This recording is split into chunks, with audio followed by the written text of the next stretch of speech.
Welcome back to the channel. My name is Barry Salkis, and in this channel we talk about life and being a creative. There is something you as a creative need to watch for. FOMO, fear of missing out. It's dangerous, it's toxic, and to be honest, there's nothing artistic about it. Picture this moment. You may be working or just entertaining yourself. And then this annoying feeling comes in and shifts your focus. It puts you in isolation with anxiety. Meanwhile, you ask yourself questions like, oh no, what am I doing? There are so many things I could be doing. Why am I doing this? Do I have the right strategy? There are other opportunities I need to take. Yet why am I here? Yeah, you definitely have a fear of missing out. The most annoying part of this feeling is that it can come at the most productive times as well.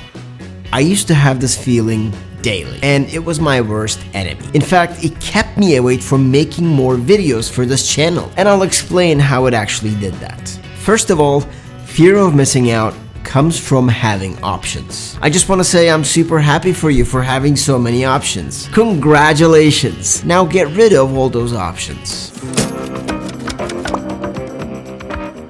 You've probably heard of the choice paradox. It's like a mini teaser to FOMO because most likely when you make decisions during a paradox at the end, you may not be so happy with your choice and feel like you've missed out on a better option. Let's talk about relevant examples to being a creative entrepreneur. From time to time, I'll go back and forth between putting lots of time into social media.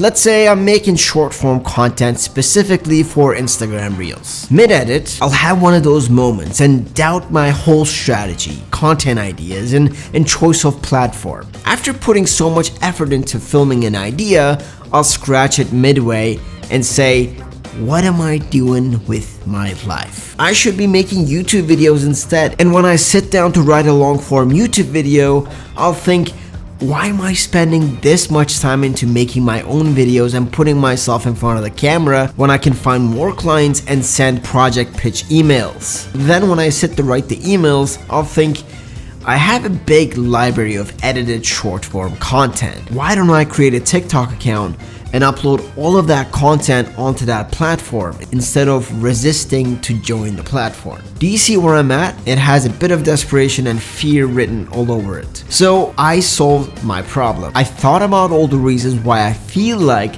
I can get to everything all at once. And I quickly found out that there were no reasons, because the reality is that I can't get to everything all at once. It's good to sit back and analyze your behaviors and how you put yourself out there. I've been very inconsistent with my personal content. I truly am sorry. I'm gonna start limiting myself, meaning I'm gonna take some options out, at least for a bit. A simpler life often means fewer commitments, expectations, and responsibilities. This can significantly lead to reduced stress as you have less to juggle and worry about. It's important to know that simplifying doesn't mean avoiding challenges or responsibilities altogether. It means consciously choosing what's important to you and eliminating unnecessary complexities. And you know, different people may have different definitions of a simple life. So it's a personal journey that requires self-reflection and ongoing adjustments. So even though I uploaded a bunch of my content to TikTok, which I don't know if that was a great idea, I'm gonna stop on using the app. I'm gonna spend more time creating stories for Instagram and connect with my audience rather than spend so much time into